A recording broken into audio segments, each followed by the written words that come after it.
Hello friends, कैसे हैं आप सब। आई होप आप सभी की तैयारी बहुत ज़बरदस्त चल रही होगी और मैं ऐसा आशा रखती हूँ और होनी भी चाहिए क्योंकि टाइम हम लोगों के पास बहुत कम है। एंड मुझे पता है कि आप लोग बहुत ज़्यादा मेहनत से पढ़ाई कर रहे हो, बहुत अच्छी बात है।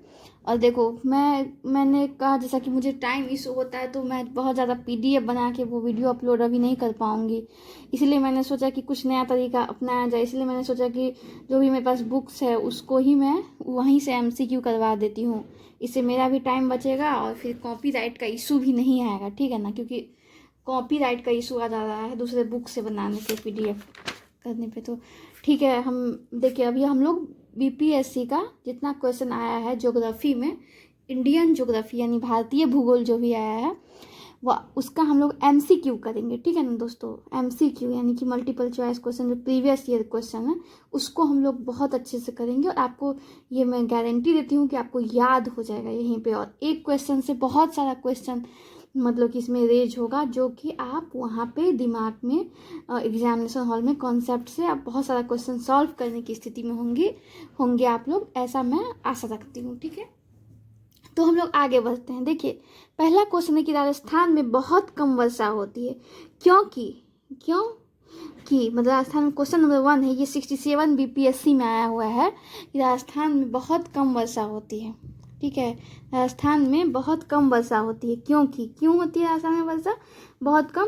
तो ऑप्शन नंबर 1 यहाँ बहुत गर्मी है, ऑप्शन बी यहाँ जल उपलब्ध नहीं है और इस प्रकार हवाएं शुष्क बनी रहती है, सी है हवाएं किसी प्रकार की बाधाओं को पार नहीं करती जिसके कारण ठंडा होने के लिए आवश्यक ऊंचाई नहीं प्राप्त होती है, और चौथा है कि मानसून इस क्षेत्र तक पहुंचने में विफल रहता है। ई है कि उपयुक्त में से कोई नहीं है एक से अधिक, ठीक है। पहले आप लोग को पता था कि 67 तक निगेटिव मार्किंग नहीं था और ई ऑप्शन आता था, तो इसीलिए यहाँ पे दिया हुआ ई ऑप्शन। तो देखिए इसका आंसर होगा सी, हवाएं किसी प्रकार की बाधाओं का, क्योंकि आप लोगों को पता है कि वहाँ पे कोई बहुत ज़्यादा ऊंचा पर्वत श्रृंखला नहीं है जिससे हवा मतलब टकरा के बारिश करवा पाए, क्योंकि हम लोगों को पता है कि अभी पश्चिमी विक्षोभ आता है या फिर नॉर्थ ईस्ट मानसून आता है या फिर क्या बोलते हैं कहीं से भी समुद्री हवाएं चलती है तब वर्षा होती है, और वो तभी वर्षा होंगी जब किसी पहाड़ या पश्चिमी घाट या मतलब किसी भी घाटी से टकरा के वर्षा कराती हैं, ये वर्षा का कॉन्सेप्ट होता है। लेकिन यहाँ पे क्या है, राजस्थान में मतलब कि हवाएं जो है वो समानांतर निकल जाती हैं पर्वत श्रेणी जो भी हैं, तो इसीलिए मतलब कि बाधा को पार नहीं कर पाती, इसके कारण ठंडा होने के कारण आवश्यक ऊंचाई नहीं प्राप्त होती है। तो इसका आंसर देखो राजस्थान में बहुत कम बारिश होती है क्योंकि हवाएं किसी प्रकार की बाधाओं को पार नहीं करती हैं, जिस कारण ठंडा होने के लिए आवश्यक ऊंचाई जो है ना नहीं प्राप्त होती है। साधारणतः आर्द्रता नमी से भरी पवनें जब पर्वतों से टकराती है तो ऊपर उठती है, सही बात है। जब आर्द्रता मतलब कि जो ह्यूमिडिटी रहेगा ह्यूमिडिटी रहेगा और उसमें जो पवन में रहेगा ह्यूमिडिटी और वो पर्वत से टकराएगी तो ऊपर उठती है, जिससे क्या होता है बादल बनता है, ठीक है ना दोस्तों, बादल बनता है और फिर वर्षा होती है। आपको याद रखना है कि ह्यूमिडिटी हवा में होगा, पर्वत से टकराएगा फिर वर्षा होगा, आपको ये कॉन्सेप्ट याद रखना चाहिए, ठीक है ना। देखिए क्या लिखा है कि अरावली आर्द्र हवाओं की गति के समानांतर स्थित क्या है अरावली, हाँ अरावली आर्द्र हवाओं की गति के समानांतर स्थित है, इसीलिए ये आर्द्र हवाएं मतलब अरावली जो पर्वत श्रृंखला है वो मुख्यतः आपको देखने को मिलेगा कि गुजरात में, राजस्थान में, दिल्ली में है और एक जगह है। तो देखो जब अरावली राजस्थान में जो है तो अरावली आर्द्र हवाओं की गति के समानांतर, मतलब आर्द्र हवा जो रहता है उसमें क्या होता है कि खुदे मतलब हवा जो है ना वो अरावली के समानांतर हो जाता है, पैरेलल, मतलब ऐसे पैरेलल हो जाता है। जैसे मान लो कि पहाड़ है, पर्वत है, तो ये हवा जो आएगा आर्द्र वाला ये इसके समानांतर हो जाएगा, तो टकराएगा ही नहीं जो वर्षा कराएगा, क्योंकि वर्षा के लिए टकराना जरूरी है। तो इसीलिए ये आर्द्र हवाएं इस पर्वत पर आच्छादित नहीं हो पाती हैं और हवा ऊपर नहीं उठ पाती हैं तथा बादलों का निर्माण नहीं हो पाता, इसलिए हमें राजस्थान में वर्षा नहीं मिलती है, क्योंकि यह अरावली की श्रृंखला में अवस्थित है। समझ में आया आपको क्या है, तो समझ गए होंगे। देखिए यहाँ मान लीजिए बादल है, फोटो भी दिया है, बादल है, पर्वत है, तो बादल मतलब कि तभी बनेगा जब यहाँ से हवा आएगा और पर्वत से टकरा के ऊपर उठेगा, बादल बनेगा, ठीक है ना। लेकिन अरावली के केस में क्या होता है कि बादल आया समानांतर पैरेलल निकल गया तो टकराया ही नहीं, तो वर्षा कैसे होगा। सिंपल सी बात है। आई होप आप सभी को समझ में आया होगा। मैं आगे बढ़ती हूँ। देखो, चूंकि मैंने कहा कि इस बुक में ये खासियत है, मैं बुक का नाम तो नहीं लूँगी, पर इस बुक में ये खासियत है क्योंकि कॉपीराइट का इशू रहता है। तो देखो, इस बुक में ये खासियत है कि आपको एक क्वेश्चन से बहुत सारे क्वेश्चन डिकोड होंगे, तो आपको आने वाले एग्जामिनेशन के लिए काफ़ी हेल्पफुल होंगे। देखो, गुजरात से होकर जो मानसून राजस्थान में प्रवेश करती है, देखो याद रखना है, गुजरात से होकर, कहाँ से होकर दोस्तों? गुजरात। जैसे मान के चलो कि ये गुजरात है, यहाँ पे गुजरात है, आपको पता होगा, मैं दूसरे वीडियो से मैं ये सब व्यवस्था करके रखूँगी। तो गुजरात जहाँ पे है, तो गुजरात से होकर जो मानसून राजस्थान में प्रवेश करता है उसे रोकने के लिए कोई बाधा नहीं मिलती है। यह अरावली पहाड़ियों के समानांतर चलती हैं, जिससे राजस्थान में वर्षा नहीं होती है। इसके अलावा भारतीय मानसून की बंगाल की खाड़ी शाखा, देखो वो तो गुजरात से चला था, वो अलग बात है। देखो, इसके अलावा क्यों नहीं होता है राजस्थान में वर्षा, क्या कारण है? तो देखो, इसके अलावा क्या होता है कि भारतीय मानसून जो होता है ना, भारतीय मानसून हम लोग को पता है कि बंगाल की खाड़ी से भी आता है। जैसे ये बंगाल है, मतलब इंडिया का मैप अगर देखते हैं, इंडिया का मैप अगर देखते हैं तो यहाँ से यहाँ बंगाल की खाड़ी है, बंगाल की खाड़ी, तो यहाँ से भी मतलब हवा आता है, ठीक ना। क्या बोल रहे हैं यहाँ पे कि इसके अलावा भारतीय मानसून की बंगाल की खाड़ी शाखा भारत के उत्तर पश्चिम भाग, जहाँ राजस्थान अवस्थित है, वहाँ तक पहुँचते पहुँचते अपनी आर्द्रता खो देता है। और यही हवा जो बंगाल की खाड़ी चलती है और यहाँ से आते आते आते मान लो कि चलो यहाँ तक आते आते आते राजस्थान यहाँ पे है, तो यहाँ पे अपना क्या होगा, वो आर्द्रता खो देगा। मतलब पहले यहाँ पे ज़्यादा वर्षा होगा, यहाँ पे वर्षा होगा, यहाँ पे कम होते जाएगा। ज्यों ज्यों पश्चिम की ओर बढ़ेगा बंगाल की खाड़ी शाखा वर्षा का, त्यों त्यों वर्षा कम होते जाएगा। याद रखना है, जो मतलब हम लोग को बंगाल की खाड़ी से जो हवा चलती है, ये चीज़ आप लोगों को याद रखना है, ठीक है। तो क्वेश्चन ऐसा भी आता है पूरब से पश्चिम में जाने के लिए कि कहाँ पे कैसे वर्षा होगा, अवरोही क्रम में से जाए आरोही क्रम में से जाए, तो आपको ध्यान रखना है, ठीक है ना। जो जो पश्चिम की ओर जाएगा बंगाल की खाड़ी शाखा, तो वर्षा कम होते जाएगा। आगे बढ़ते हैं। देखो, भारतीय मानसून की बंगाल की खाड़ी शाखा भारत के उत्तर पश्चिम भाग, जहाँ राजस्थान अवस्थित, तक पहुँचते पहुँचते अपनी आर्द्रता खो देता है। राजस्थान में जो थोड़ी बहुत वर्षा होती है वह दक्षिणी पश्चिम मानसून से, मतलब दक्षिण पश्चिम की तरफ हो गया। ये देखो, ये दक्षिण और ये पश्चिम, यानी दक्षिण पश्चिम मानसून से, यानी इधर से चलता है पवन, यहाँ से, यानी इधर अरब सागर है, अरब सागर, तो इधर से जो हवा चलता है इधर, इससे मतलब जो भी वर्षा होता है राजस्थान में यहीं से होता है। तो याद रखना, वह दक्षिण पश्चिम मानसून से होती है। जैसलमेर राजस्थान का सबसे शुष्क जिला है, बहुत बहुत इंपॉर्टेंट है दोस्तों। देखिए, जैसलमेर, क्या, तो जैसलमेर जो है ना, जैसलमेर राजस्थान का सबसे शुष्क जिला है, याद रखना है। देखो नोट, वर्षा पर्वतीय के लिए आर्द्रता युक्त पवन जब अपने मार्ग में पर्वतीय बाधा सामना करती है तो आर्द्र पवन उठने लगती है। जब हम मतलब एक कॉन्सेप्ट है कि जब वर्षा के लिए क्या चाहिए, तो पर्वत के लिए आर्द्रता युक्त पवन जब मतलब पर्वत से टकराएगा, पर्वत है यहाँ पे देखे भी होंगे आप लोग, यहाँ पे पर्वत से टकराया तब तो बादल बना, तो वही चीज़ यहाँ पे दिया है। जब पर्वतीय बाधा का सामना करती है तो नीचे की ओर अवरोहण करने लगती है और शुष्क होने लगती है। ये स्थिति वर्षा की मात्रा को न्यूनतम कर देगा। मतलब जब पवन पर्वतीय बाधा का सामना करता है, वो नीचे की तरफ गति, नीचे की मतलब ऊपर गया तो समझो कि वर्षा होगा, जब नीचे की तरफ गति करने लगेगा तो शुष्क हो जाता है। ये स्थिति वर्षा की मात्रा को न्यूनतम कर देती है। ऐसी दशा में जो परिस्थिति उभरती है उसे वृष्टि छाया क्षेत्र, माने कि वाटर शैडो रीजन बोलते हैं, जहाँ पे वृष्टि छाया मतलब वृष्टि नहीं हो, मतलब वर्षा नहीं हो।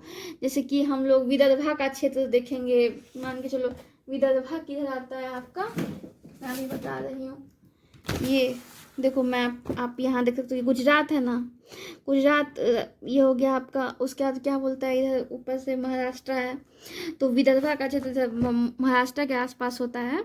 तो जो मान लो कि इधर पश्चिमी घाट है तो इधर तो वर्षा हो जाएगा, यहाँ से जो चलेगा, लेकिन इधर का जो क्षेत्र होता है ना, इधर का क्षेत्र होता है, यहाँ पर वृष्टि छाया क्षेत्र बनता है। तो यहाँ वृष्टि छाया यानी कि यहाँ पर टकरा के तो पश्चिमी घाट से वर्षा हो गया, लेकिन इधर नहीं, कुछ ये है टकराने के लिए तो वर्षा नहीं होता, तो इसीलिए वृष्टि छाया क्षेत्र बोलते हैं इसको, यानी कि वाटर शेड रीजन। तो यहाँ के यहाँ बहुत सूखा पड़ता है, तो सूखा पड़ता है तो यहाँ के लोग किसान जो होते हैं बहुत हत्या करते हैं, आत्महत्या करते हैं। एनसीआरबी का रिपोर्ट भी आया था कि सबसे ज़्यादा किसान यहीं के आत्महत्या करते हैं। तो जहाँ भी वृष्टि छाया क्षेत्र रहेगा वहाँ पे सूखा रहेगा। देखो उसे वृष्टि छाया क्षेत्र कहते हैं। अरावली भारतीय उपमहाद्वीप का सबसे पुराना वलित पर्वत है। क्या है? वलित पर्वत मीन्स कि वलित का फोल्डेड माउंटेन शायद वलित पर्वत है, जिसका विस्तार गुजरात के, हाँ नहीं वलित का हमको लगता है कि इंग्लिश जो भी हो देखेंगे।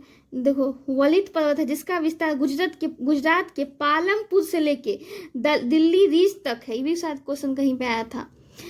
देखो अरावली का विस्तार कहाँ पे है? तो गुजरात। अभी अरावली बहुत चर्चा में रहा है क्योंकि वहाँ पे 100 मीटर से नीचे जो भी पहाड़ी है उनको मतलब कि ये तोड़ने के लिए सरकार आज्ञा दिया था, क्योंकि वहाँ पे प्रोजेक्ट को चल रहा था, तो ये भी चर्चा में था। तो ये बहुत इंपॉर्टेंट है। देखो गुजरात के पालमपुर से लेके दिल्ली के रीच तक है, यानी कि देखो बहुत बहुत इंपॉर्टेंट है दोस्तों, बहुत बहुत इंपॉर्टेंट है। यानी कि अरावली कहाँ कहाँ है? तो गुजरात में है, राजस्थान में है, हरियाणा में है, दिल्ली में। कहाँ कहाँ है? गुजरात, राजस्थान, हरियाणा, दिल्ली में है। ठीक है, ये क्वेश्चन क्लियर हुआ? ठीक है, हम आगे बढ़ते हैं। क्योंकि मैं बहुत कॉन्सेप्ट के साथ चल रही हूँ इसीलिए आप लोगों को लगा कि लेंदी है, बट आप एक क्वेश्चन से बहुत सारा क्वेश्चन को डिकोड करोगे। देखो निम्नलिखित में कौन मीठे पानी का झील है? याद रखना है। तो मीठे पानी का झील ई, ऑप्शन ई है इसका। देखो इसका एक्सप्लेनेशन दिया हुआ है कि वूलर और लोकटक झील मीठे पानी की झील है। कौन कौन है दोस्तों? वूलर और लोकटक। देखो ऐसे ऐसे याद रख सकते हो तुम लोग कि जो लोग अच्छा होता है उसको टकटक आदमी देखते रहता है, यानी कि मीठा होगा, मतलब बहुत सुंदर होगा याद करने के लिए। तो वूलर उल्लू सब क्या होता है? लोकटक, जो लोक लुभाना में उसको देखता रहता है। तो वूलर और लोकटक झील क्या है? मीठे पानी का झील है। यह ध्यान देने वाली बात है कि वूलर झील में झेलम नदी से पानी आता है। कहाँ से आता है वूलर झील में पानी? तो झेलम नदी से आता है दोस्तों, याद रखना है। आगे बढ़ते हैं हम लोग, ठीक है ना? आगे बढ़ते हैं हम लोग। और देखो यहाँ पे दिया एग्जाम पॉइंटर्स, तो इसका आंसर क्या था? ई था, यानी कि वो यहाँ पे आंसर क्या था इसका? तो इसका ई था, यानी कि वूलर झील था। लोकटक झील मीठे पानी का झील होता है। लिखा है कि सबसे मीठे पानी की झील कौन सी है? तो वूलर। ठीक है वूलर होगा, लेकिन इसका आंसर ई क्यों दिया है? तो फिर लोकटक, अच्छा लोकटक भी आंसर में है, यानी कि वूलर और लोकटक, इसीलिए आंसर ई दिया हुआ है। ठीक है, तो ये मीठे पानी की झील है, याद रखना है। देखो अब एग्जाम पॉइंटर पढ़ते हैं कि चिल्का झील भारतीय उपमहाद्वीप की सबसे बड़ी खारे पानी की झील है। चिल्का झील कहाँ है दोस्तों? आप लोगों को शायद याद होगा, उड़ीसा में है। तो चिल्का झील भारतीय उपमहाद्वीप की सबसे बड़ी खारे पानी की झील है। क्या है? खारा पानी की झील है चिल्का। ऐसे याद रखना, जो देखते खारा पानी पी के चिल्ला लेते हैं अपना लोग, चिल्लाते ए क्या पिला दिया तुम लोग, क्या पिला दिया तुम लोग, तो चिल्लाते हैं हम लोग खारा पानी पी के। तो चिल्का झील खारा पानी, याद रखना है। यह एशिया की सबसे बड़ा और दुनिया की सबसे बड़ी लैगून झील है। एशिया की सबसे बड़ा है चिल्का झील और दुनिया की सबसे बड़ी लैगून झील है। 1900 मैं जब कॉन्सेप्ट बताऊंगी बोर्ड पे तब आपको बताऊंगी कि लैगून झील क्या होता है, ऑक्सबोल लेक क्या होता है, ये सब। ठीक है ना, अभी तो मैं पढ़ा रही हूँ। 1981 में चिल्का झील को रामसर कन्वेंशन के तहत अंतर्राष्ट्रीय महत्व की पहली भारतीय आर्द्रभूमि नामित किया गया था। ठीक है ना, 1981 में। सांभर लवणीय झील भारत की सबसे बड़ी अंतर्देशीय लवणीय झील है। सांभर जो लवणीय झील है भारत की सबसे बड़ी अंतर्देशीय लवणीय झील है। यह राजस्थान के जयपुर जिले के सांभर लेक टाउन में अवस्थित है।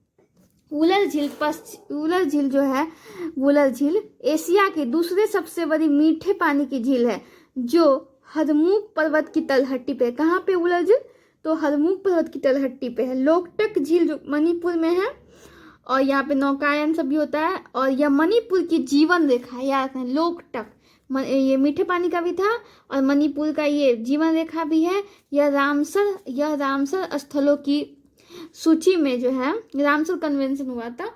हम लोग को 2 फरवरी को वेटलैंड डे बनाते हैं, जो रामसर मतलब कि जो भी रामसर ईरान में है दोस्तों। और जो जैसे वेटलैंड एरिया है ना, जैसे कि जितना भी गीला क्षेत्र, जैसे कि मान लो झील है कोई, उसको बचाने के लिए, आर्द्र भूमि के संरक्षण के लिए सरकार वेटलैंड डे बनाती है और रामसर स्थल के रूप में उसको संरक्षित रखती है। तो यही है, रामसर स्थलों की सूची में शामिल होने के साथ साथ मॉन्ट्रेक्स रिकॉर्ड में भी शुमार है। कौन? लोकटक झील। ठीक है, लोकटक झील। यह उत्तरी पूर्वी भारत की, या चूंकि यह नॉर्थ ईस्ट में है, मणिपुर में है, तो उत्तरी पूर्वी भारत की सबसे बड़ी मीठे पानी की झील है। यह उत्तर पूर्व भारत की सबसे बड़ी मीठे पानी की झील है। अपने तैरती हुई भूमियों के लिए जानी जाती है, तैरती हुई भूमि के लिए जानी जाती है, जिसे फुमडी कहा जाता है, जो एक द्वीप की तरह दिखता है और दुनिया का एकमात्र तैरता हुआ राष्ट्रीय उद्यान केबुल लामजाओ राष्ट्रीय उद्यान इसी पे स्थित है। आपको समझ में आ गया होगा। हम आगे बढ़ते हैं। नोट, चिल्का झील को मॉन्ट्रेक्स रिकॉर्ड में शामिल किया गया था। चिल्का झील को कहाँ शामिल किया गया था? तो मॉन्ट्रेक्स रिकॉर्ड में शामिल किया गया था। ठीक है, बाद में इस रिकॉर्ड को, चिल्का झील को मॉन्ट्रेक्स रिकॉर्ड में शामिल किया गया था। इस बार में इस रिकॉर्ड से बाहर कर दिया गया। अभी लोकटक झील के अलावा केवल केवलादेव राष्ट्रीय उद्यान राजस्थान, केवल केवलादेव राष्ट्रीय उद्यान राजस्थान में जो है ही भारत की एकमात्र ऐसी आर्द्र भूमि है जिसे मॉन्ट्रेक्स, देखो क्या बोला है यहाँ पे कि लोकटक झील है मॉन्ट्रेक्स रिकॉर्ड में, और केवलादेव उद्यान जो राजस्थान में है वो आर्द्र भूमि है और वो भी मॉन्ट्रेक्स रिकॉर्ड में। तो ये याद रखना हम लोग को। ठीक है, तीसरा नंबर क्वेश्चन हम लोग देखते हैं। निम्नलिखित में से कौन सा नेशनल पार्क इसलिए देखो, हाँ ये क्वेश्चन कब आया था दोस्तों? तो ये देखो आप 67 BPSC जो कैंसिल हो गया था, ये अप्रैल में एग्जाम था, तो 8 मई को था, तो वही कैंसिल हो गया था 67 2022 में, तो फिर से एग्जाम हुआ था, तो उसका क्वेश्चन, इसलिए हम लोग रिलेवेंट चीज पढ़ रहे हैं, ये नहीं कि कुछ भी पढ़ लेना है। ठीक है ना। तीसरा नंबर क्वेश्चन देखते हैं, ध्यान से देखिएगा। निम्नलिखित में से कौन सा नेशनल पार्क जो है इसलिए अनूठा है कि वह एक प्लवमान फ्लोटिंग वनस्पति से युक्त अनूप स्वैम्प होने के कारण समृद्ध जैव विविधता को बढ़ावा देता है। ये क्वेश्चन UPSC 2015 का है। देखो, तो बी होगा इसका answer, Keibul Lamjao national park. तो देखो, भीतरकनिका मतलब कि ये क्या है, कौन सा नेशनल पार्क है जो इसलिए अनूठा है कि वह फ्लोटिंग में तैरता रहता है और खूब वनस्पति है उसमें। ठीक ना, और बहुत ज़्यादा मतलब बायोडाइवर्सिटी है। बायोडाइवर्सिटी डे कब मनाया जाता है दोस्तों? तो 22 मई को मनाया जाता है बायोडाइवर्सिटी डे, याद रखना है। देखो बी के इसका आंसर होगा केबुल लामजाओ नेशनल पार्क। भीतर, इसका देखो आंसर हम लोग पढ़ते हैं, व्याख्या। भीतरकनिका नेशनल पार्क कहाँ है? उड़ीसा में है। केबुल लामजाओ नेशनल पार्क कहाँ है? मणिपुर में है। केवलादेव घाना नेशनल पार्क राजस्थान में है। सुल्तानपुर नेशनल पार्क हरियाणा में है। केबुल लामजाओ राष्ट्रीय उद्यान लोकटक झील के दक्षिणी पूर्वी किनारे पर स्थित है, जो ब्रो एंटीलर्ड हिरन का एक क्या है? ब्रो का एक उप प्रजाति है, एक उप प्रजाति है जिसे जो है स्थानीय भाषा में संगाई भी कहा जाता है का विश्व में एकमात्र प्रवास है। विश्व के विभिन्न हिस्से, विशेषकर साइबेरिया के जो पक्षी होते हैं, शरीर से विभिन्न प्रकार के प्रवास माइग्रेटेड बर्ड्स आते हैं। बर्ड्स हर साल लोकटक झील सहित विभिन्न घाटी में जो है आता है, और राज्य में आर्किड की लगभग 500 किस्में भी पाई जाती हैं। यह ध्यान देने की बात है कि झील का सांभर नाम 2500 वर्ष पूर्व चौहान राजपूतों, जिन्होंने इस क्षेत्र पर शासन किया था, कि कुल देवी शाकंभरी के नाम पर पड़ा है। याद रखना है दोस्तों। देखो, चौथा क्वेश्चन हम लोग आगे बढ़ते हैं। भारत में इसके संदर्भ में डिडवाना, कुचामन, सरगोल और खाटू किनके नाम है? UPSC 2021 का क्वेश्चन है। भारत के संदर्भ में डिडवाना, कुचामन, सरगोल और खाटू किसके नाम है? तो लवन झील है ये, मतलब साल्ट लेक है। डिडवाना, कुचामन, सरगोल और खाटू राजस्थान में स्थित खारे पानी की झीलों के नाम है। और चिल्का झील भारत की सबसे बड़ी खारे पर, याद रखना कि चिल्का झील जो है ना, देखो लवणता बोलेगा, यानी सैलिनिटी किसमें अधिक है? सैलिनिटी यानी कि लवणता। सबसे खारा कौन है?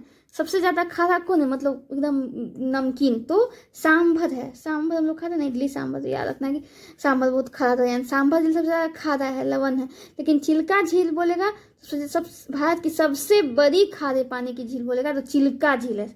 बड़ा मतलब कि क्षेत्र वाइज, एरिया वाइज बड़ा है चिल्का झील। और सबसे ज़्यादा खारा पानी का बोलेगा तो लवणता वाला सांभर, सबसे बड़ा बोलेगा एरिया वाइज तो चिल्का है।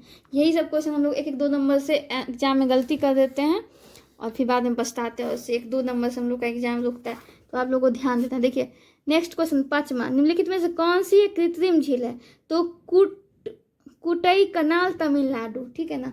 ये क्या है, कृत्रिम झील है। देखो, तो अब हम लोग पढ़ेंगे कि और झील का जो नाम है उसके बारे में हम लोग पढ़ेंगे, ठीक है। तो देखो, भोजताल मध्य प्रदेश में है, गोविंद सागर झील हिमाचल प्रदेश में है, जयसमंद झील कहाँ है, तेलंगाना में है, और क्या बोलता है, चेम्बरकम झील तमिलनाडु में है, कुटाई कनाल भी तमिलनाडु। देखो यहाँ चेम्बरकम और कुटाई कनाल, कुट देगा तमिलनाडु का आदमी से, कूट देता है बिहार के आदमी, इसको याद रखने के लिए। तो कुटाई कनाल चेम्बरकम झील का चेम्बर बक्कम झील कहाँ पे है, तमिलनाडु में है, हुसैन सागर कहाँ पे, तेलंगाना में है, और जयसमंद संबंध, राजस्थान के आदमी सबसे संबंध बनाते थे ना हम लोग, मतलब यार देखो, राजस्थान में सब ब्याह कर रहा है आजकल जाके, है ना, डेस्टिनेशन वेडिंग जिसको बोलते हैं, विकी कौशल सब मतलब सब कर रहा है, तो संबंध बनता है वहाँ पे। तो जय संबंध जी कहाँ पे है, राजस्थान में, याद रखना है इसे।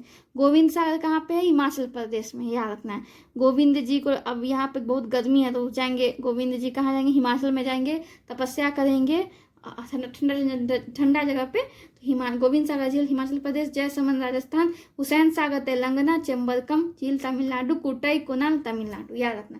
देखो, महत्वपूर्ण प्राकृतिक झीलें देखते हैं, ये तो था कृत्रिम झील है, याद रखना कि कृत्रिम झीलें भोजताल, गोविंद सागर, जयसमंद, हुसैन सागर, चेम्बरकम, कुटाई कोनाल, कृत्रिम झीलें मतलब आदमी लोग बनाया है इसको। लेकिन अब हम लोग पढ़ेंगे ये, देखो प्राकृतिक झील पढ़ेंगे। तो ये देखते हैं कि प्राकृतिक झील में देखो, वुलर झील है, मीठा पानी का झील अभी लोग पढ़े थे। वुलर झील जम्मू कश्मीर में, डल झील जम्मू कश्मीर में, नैनीताल झील जिसमें ताल है ज़्यादातर तो उत्तराखंड में रहता है, वैसे जरूरी नहीं है लेकिन ज़्यादातर हम देखें ताल उत्तराखंड में रहता है। तो आगे बढ़ते हैं हम लोग, ये हो गया आप लोग को 5वां नंबर क्वेश्चन। ये कब आया था, तो यूपीएससी 2017 का क्वेश्चन है ये। अब हम लोग आते हैं नेक्स्ट, देखिए हाँ, इसमें और बचा हुआ थोड़ा सा कि लोकटक झील मणिपुर में है, चिल्का झील कहाँ पे है, तो उड़ीसा में है चिल्का झील। सांभर झील कहाँ पे है, राजस्थान में है। पुलिकट झील तमिलनाडु और आंध्र प्रदेश की सीमा पे है। कोलेरू झील आंध्र प्रदेश में है। लोनार झील महाराष्ट्र में, याद रख सकते हैं इसे। अब एग्जाम पॉइंटर देखिए,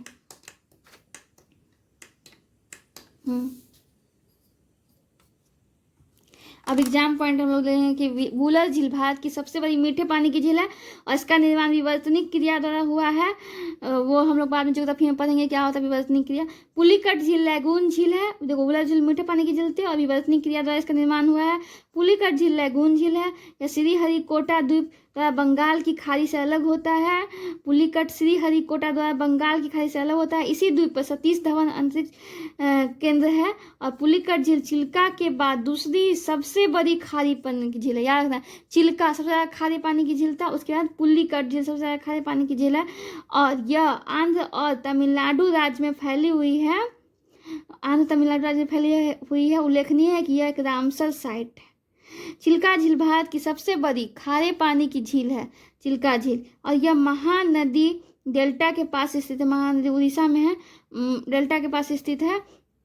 और भारत की सबसे बड़ी अनूप झील है। इसे रामसर स्थलों की सूची में शामिल किया गया है। और यह एक जैव विविधता हॉट स्पॉट है। नलाबान द्वीप भी यहीं अवस्थित है, ठीक है। सांभर झील भारत की सबसे देखो सर्वाधिक लवणता, मतलब सबसे ज़्यादा लवणता किसमें, तो सांभर झील में है। लेकिन सबसे बड़ा खारा पानी की झील चिल्का झील है, याद रखना है। और दूसरा सबसे बड़ा खारा पानी की झील क्या है, तो पुलिकट झील है, याद रखना है। तो यानी कि देखो सबसे ज़्यादा लवणता बोलेगा तो सांभर झील, सबसे ज़्यादा खारा पानी, सबसे बड़ा बोलेगा खारा पानी की झील तो चिल्का। दूसरा नंबर पे कौन सा है, तो पुलिकट, याद रखना है इसे। आगे बढ़ते हैं हम लोग, ठीक है, आगे बढ़ते हैं। देखो गंगा नदी को के मैदान को के रूप में वर्णित किया गया, तो इसका आंसर होगा जियो सिंक्लाइन। क्या होगा, जियो सिंक्लाइन, ठीक है। तो देखो जियो सिंक्लाइन, तो गंगा के मैदान को जियो सिंक्लाइन के रूप में वर्णित किया गया है। उत्तर प्रदेश और बिहार के मैदान मध्य गंगा के मैदान, उत्तर प्रदेश और बिहार के मैदान मध्य गंगा के मैदान में आता है, याद रखना हम लोग। गंगा के मैदान को जियो सिंक्लाइन, एग्जाम पॉइंट, जियो सिंक्लाइन जल निकाय के लंबे चौड़े उथले अवसादों का एक क्षेत्र है जो ठोस स्थलाकृति से घिरा होता है और आसपास के क्षेत्रों में जो है भारी अपरदित अवसाद यहाँ निक्षेपित होता है, याद रखना। जियो सिंक्लाइन, अब देखते हैं जियो सिंक्लाइन के उदाहरण क्या क्या। तो जियो सिंक्लाइन के उदाहरण एशिया में तेथिस सागर, एशिया में क्या है, तेथिस सागर है, और अमेरिका में क्या है, अपलेशियन, और जियो एशिया में तेथिस सागर, उत्तर अमेरिका में अपलेशियन, और ग्रेट ब्रिटेन में कैलेडोनियन जियो सिंक्लाइन है। हो गया। 7वां नंबर क्वेश्चन, दामोदर, कोयल और सुवर्ण रेखा नदियां निम्नलिखित में से किससे निकलती हैं? तो छोटा नागपुर के पठार से निकलती है, रखना है। दामोदर, कोयल और सुवर्ण रेखा नदियां कहाँ से निकलती है? तो छोटा नागपुर के पठार से निकलती है। एग्जाम पॉइंटर देखते हैं कि छोटा नागपुर पठार झारखंड राज्य के अधिकांश हिस्से के साथ साथ छत्तीसगढ़, उड़ीसा, पश्चिम बंगाल, बिहार के निकटवर्ती हिस्से को समेटे हुए हैं। कहाँ कहाँ? छत्तीसगढ़, उड़ीसा, पश्चिम बंगाल, बिहार। कौन नदी? तो यही छोटा नागपुर के पठार झारखंड राज्य के देखो, छोटा नागपुर के पठार झारखंड राज्य के अधिकांश हिस्से के साथ साथ कहाँ कहाँ पे छोटा नागपुर के पठार? तो छत्तीसगढ़, उड़ीसा, पश्चिम बंगाल, बिहार के निकटवर्ती हिस्से को समेटे हैं। दक्षिण बिहार की विभिन्न नदियाँ पुनपुन, फल्गु, सकरी, छोटा नागपुर, पुनपुन, फल्गु, सकरी कहाँ से निकलता है? छोटा नागपुर के पठार से निकलता है। छोटा नागपुर पठार शिलांग मेघालय का पठार के बीच एक भ्रंश है, भ्रंश घाटी होता है इस तरह का बीच में। तो छोटा नागपुर पठार शिलांग के पठार के बीच में एक भ्रंश क्षेत्र जिसे मालदा गैप बोलते हैं। मालदा गैप को गारो राजमहल गैप भी कहते हैं। और देखो दामोदर नदी के बारे में देखते हैं। दामोदर नदी को करमाली जनजाति द्वारा पवित्र नदी माना जाता है। कुल लंबाई 592 किलोमीटर है। इसका उद्गम झारखंड के लातेहर के चूल्हा पानी से होता है। याद रखना, दामोदर नाम का लड़का था, वो चूल्हा के पास गया, अपना पत्नी से खाना मांगा तो उसको लात मिल गया। याद रखना, लात खाया अपनी पत्नी से। तो दामोदर झारखंड के लातेहर चूल्हा पानी से, ठीक है। इसे बंगाल का शोक कहते हैं। दामोदर नदी को बेचारा को शोके हो गया पत्नी से खाना मांगे कि हमको खाना दो, तो उसके पत्नी लात मार दी। चूल्हा के पास गया तो लात मार दी, तो उसको शोक हो गया। तो इसलिए दामोदर से आप ये सब ट्रिक कनेक्ट कर सकते हो कि दामोदर बंगाल का शोक, झारखंड के लातेहर चूल्हा पानी से होता है, ठीक है। सुवर्ण रेखा नदी, यह एक स्वतंत्र नदी है। इसका उद्गम जो है झारखंड का पिस्का नगदी प्रखंड है। कुल लंबाई 395 किलोमीटर है। उतना नहीं ध्यान रखना, थोड़ा बहुत ध्यान रख सकते हैं।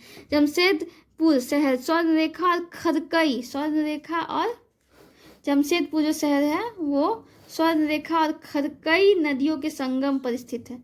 खरकई नदियों के संगम पे स्थित है। मेघालय पठार का विस्तार है। मेघालय पठार का विस्तार है, ठीक है। ठीक है, याद रखना। मतलब ये लिखा है कि मेघालय जो है ना, मेघालय प्रायद्वीपीय मतलब प्लेटू वाला पठार उसका विस्तार है। तो इसमें कुछ बड़ा बात नहीं। आगे हम लोग बढ़ते हैं। क्वेश्चन नंबर आते हैं 8वां, बहुत इंपॉर्टेंट है। 67 बीपीएससी में क्वेश्चन आया था जो कैंसिल हो गया था। निम्नलिखित में से कौन सा कथन एस्कर ड्रमलिन से संबंधित है? ठीक है, तो बी इसका आंसर होगा। देखो 1, 2, 4 आंसर है, यानी कि एस्कर क्रूड बेडेड बजरी और रेत की लकीर। एस्कर क्या होता है? क्रूड बेडेड बजरी और रेत की लकीरें हैं। और दूसरा ड्रमलिन ज़्यादातर बोल्डर और मिट्टी से बने होते हैं। ड्रमलिन क्या होता है? बोल्डर और मिट्टी से बना होता है। और चौथा है कि जब एस्कर ग्लेशियरों की धाराओं द्वारा निर्मित होते हैं और ड्रमलिन ग्लेशियर की क्रिया से उत्पन्न होते हैं। तो 1, 2, 4 सही है। अब हम इसके बारे में जानेंगे कि क्या है क्या नहीं, ठीक है।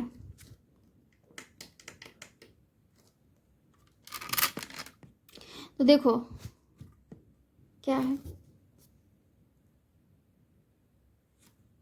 देखो ये ग्लेशियर हिमनद के पानी के पिघलने से बनी स्थलाकृतियों, जैसे कि हिमनद से पिघला हुआ पानी ग्लेशियर के नीचे एक सुरंग के माध्यम से या उसके ऊपर चैनलों के माध्यम से प्रवाहित होता है। मतलब क्या, एस्कर जो होता है, एस्कर यह हिमनद के पानी के पिघलने से बनी स्थलाकृति है। हिमनद मतलब जो बर्फ होता है, जैसे हिमनद से पिघला हुआ पानी ग्लेशियर के नीचे एक सुरंग के माध्यम से उसके ऊपर चैनलों के माध्यम से प्रवाहित होता है। यह अपने साथ आए अवसादों, रेत और बजरी को निक्षेपित कर देता है। समय के साथ सुरंग और सतह की चैनल तलछट से भर जाता है। जब बर्फ पिघलती है तो यह निक्षेपण एक लंबी चोटी के रूप में बाहर आता है। वे आकार में छोटे भी हो सकते हैं और कई किलोमीटर लंबे भी हो सकते हैं। आगे बढ़ते हैं। ड्रमलिन क्या होता है? ड्रमलिन तो हिमोड या टीला होता है। यह हिमानी क्रिया के परिणाम स्वरूप बनता है। जब नीचे का तल असंगठित होता है, मतलब एक व्यवस्थित नहीं होता है, मतलब हटा होता है, तो असंगठित होता है। यह ग्लेशियर और तलछट की गति से नष्ट हो जाता है, जो मुख्य रूप से हिमनद से बने होते हैं। फिर से जमा होकर कटे हुए उल्टे अंडाकार टीले का निर्माण करते हैं। वे धरती में फंसे हुए आधे या उल्टे नौका की तरह उल्टे दिखते हैं, और इनमें से कई वाली स्थलाकृति को आमतौर पर अंडे की टोकरी वाली स्थलाकृति कहा जाता है। इसका जो भाग हिमनद के सामने होता है उसे स्टॉस कहते हैं, स्टॉस। 9वां नंबर क्वेश्चन, निम्नलिखित तुलनाओं के आधार पर हिमालयन नदी की तुलना प्रायद्वीपीय नदी से मतलब कि आपको करना है, ठीक है, प्रायद्वीपीय नदी से करें। तो इसका आंसर है ए, यानी कि 1 और 2 है। देखो, हिमालय की अधिकांश नदियां बारहमासी हैं, जबकि अधिकांश प्रायद्वीपीय नदियां वर्षा भर पर निर्भर, मतलब हिमालय का जो रीजन है हिमालय, तो उसमें जो बारहमासी नदियां होती है, लेकिन जो प्रायद्वीपीय पठार की नदियां हैं वो कभी कभी मतलब केवल मानसून के समय में ही उसमें वर्षा होती है। तो ये दिया हुआ है। दूसरा है कि हिमालय नदियां ढाल प्रायद्वीपीय नदी की तुलना में अधिक खड़ा होता है, सही बात है। तो ये हो गया, इसका हो गया। इसका एक्सप्लेनेशन हम लोग देख लेते हैं क्या दिया है इसका एक्सप्लेनेशन। इसका एक्सप्लेनेशन दिया है दोस्तों कि देखो, मतलब कुछ नहीं है, वही जो बोले। तो उद्गम बस हिमालय की नदियाँ, और हिमालय की नदियाँ प्रायद्वीपीय नदियाँ। तो देखो, हिमालय की नदियों की विशेषता क्या है, प्रायद्वीपीय नदियों की विशेषता क्या है, ये दिया हुआ है मुख्यतः, इसमें देखना है हम लोग को, ये दिया हुआ है इसमें। तो देखो, हिमालय की नदियाँ जो होती है प्रायद्वीपीय नदियों से अलग होती हैं। देखो, इसका ढाल क्या होता है, हिमालय की नदियों का तीव्र होता है, लंबाई में क्या होता है, देखो इसका ढाल तीव्र होगा, जबकि प्रायद्वीपीय का ढाल जो होगा, प्रायद्वीपीय पठार का जो ढाल होगा तुलनात्मक रूप से कम होगा। और लंबाई जो होगा हिमालय नदियों का प्रायद्वीपीय नदियों से अधिक होगा, जबकि हिमालय प्रायद्वीपीय पठार की नदियों का लंबाई जो है ना कम होगा।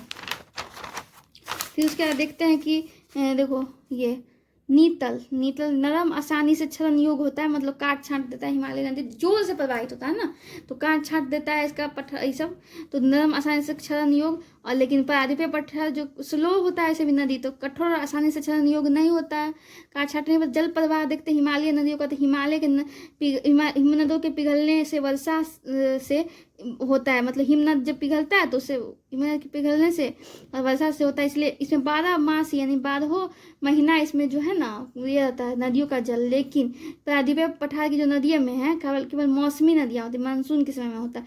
देखो, हिमालय की नदियाँ प्राकृतिक रूप से पूर्ववर्ती अनुवर्ती होती हैं, जबकि मतलब कि ये प्रायद्वीपीय पठार की नदियाँ अनुवर्ती, पूर्ववर्ती और अध्यारोपित होती है। देखो, हिमालय की नदियों का उदाहरण गंगा सिंधु नदी प्रणालियाँ है, जबकि ये प्रायद्वीपीय पठार की नदियों का उदाहरण है कावेरी, महानदी, कृष्णा। घाटियाँ गज देखते हिमालय की नदियों का तो गहरी हैं, और प्रायद्वीपीय पठार की नदियाँ जो कम गहरी हैं। मार्ग देखते हैं हिमालय की नदियों का तो बदलती हैं और विसर्ग बनाती है, ऐसे ऐसे सांप जिससे विसर्ग बनाती है, जबकि ये मार्ग बदलता है। इसलिए ना कोसी बला नदी में कितना मतलब कि उधर कोसी तो उधर की नदियाँ हैं, मगर देखो विसर्ग बनाते सांप जैसे बनता है, मतलब बाढ़ उड़ा आते रहता है हिमालय की नदियों में, जबकि प्रायद्वीपीय नदियों में नहीं बदलता है, सीधा मार्ग अपनाता है। डेल्टा देखते हैं हिमालय की नदी में बड़ा डेल्टा बनाता है, जबकि जो प्रायद्वीपीय नदियाँ है जो छोटा डेल्टा बनाता है। 10वां नंबर क्वेश्चन देखते हैं हम लोग, कश्मीर में पहलगाम किस नदी तट पर स्थित है। आप लोग को याद होगा पहलगाम अटैक अभी हुआ भी था पिछले साल। तो कश्मीर में पहलगाम किस नदी के तट पर है, तो सी है लिद्दर नदी के तट पर, लिच्चर। देखो, पहलगाम लिद्दर नदी के तट पर स्थित है। लिद्दर नदी काला होई ग्लेशियर से निकलती है और झेलम नदी में मिल जाती है। कहाँ से निकलती है, लिद्दर नदी से निकलती है, काला होई ग्लेशियर से निकलती है और झेलम नदी में मिल जाती है। ठीक है, आगे बढ़ते हैं। देखो, इसका पॉइंटर दिया हुआ है, एग्जाम पॉइंटर। तो देखो क्या दिया हुआ है,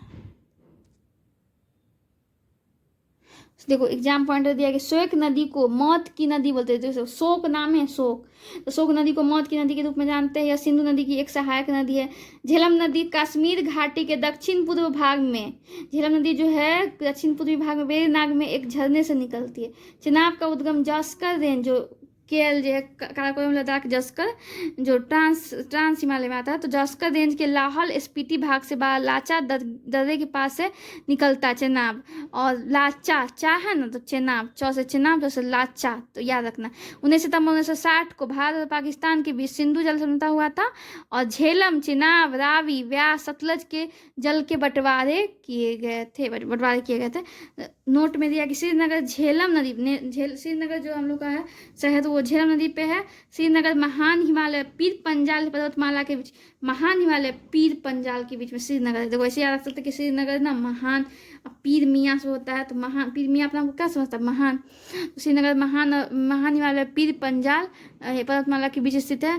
देखते 23 अप्रैल 2025 को पहलगाम में हुए आतंकवादी हमले के बाद मतलब वही सिंधु जल संहिता को निलंबित कर दिया है। भारत ने पाकिस्तान पर राज्य प्रायोजित आतंकवाद को समर्थन करने का आरोप लगाया। 13 जून 2025 की स्थिति के अनुसार यह संधि अस्थायी रूप से निलंबित है। चलो 10 क्वेश्चन हो गया हम लोग, अभी इसके साथ विदा लेते हैं, फिर आगे हम लोग ऐसे बढ़ेंगे। क्योंकि दोस्तों ये सीरीज लंबा खिंचा रहा है, क्योंकि हम लोग आप समझ सकते हैं कि मैंने एक क्वेश्चन से 5-10 क्वेश्चन निकाले ताकि आपका कॉन्सेप्ट क्लियर हो और एग्जाम में कुछ नया क्वेश्चन आए तो आप उसको टैकल करने की स्थिति में हो। तो यही मेरा इसका बस रीज़न है। तो आप लोग ध्यान से इसको सीरीज को देखिएगा, शेयर करिएगा अपने दोस्तों के साथ और इसको बार बार सुनते रहिएगा, ठीक है ना। क्योंकि मैं इसका PDF नहीं डाल सकती, कॉपीराइट का इशू आ जाएगा और मेरा चैनल बंद हो सकता है, इसीलिए थैंक यू दोस्तों। इसी के साथ मिलते हैं नेक्स्ट वीडियो में। आगे हम लोग 11 नंबर क्वेश्चन से मिलेंगे। यहाँ से ज्योग्राफी का, इंडियन ज्योग्राफी हम लोग कर रहे हैं तो 11 नंबर क्वेश्चन से मिलेंगे, ठीक है दोस्तों। Bye, take care.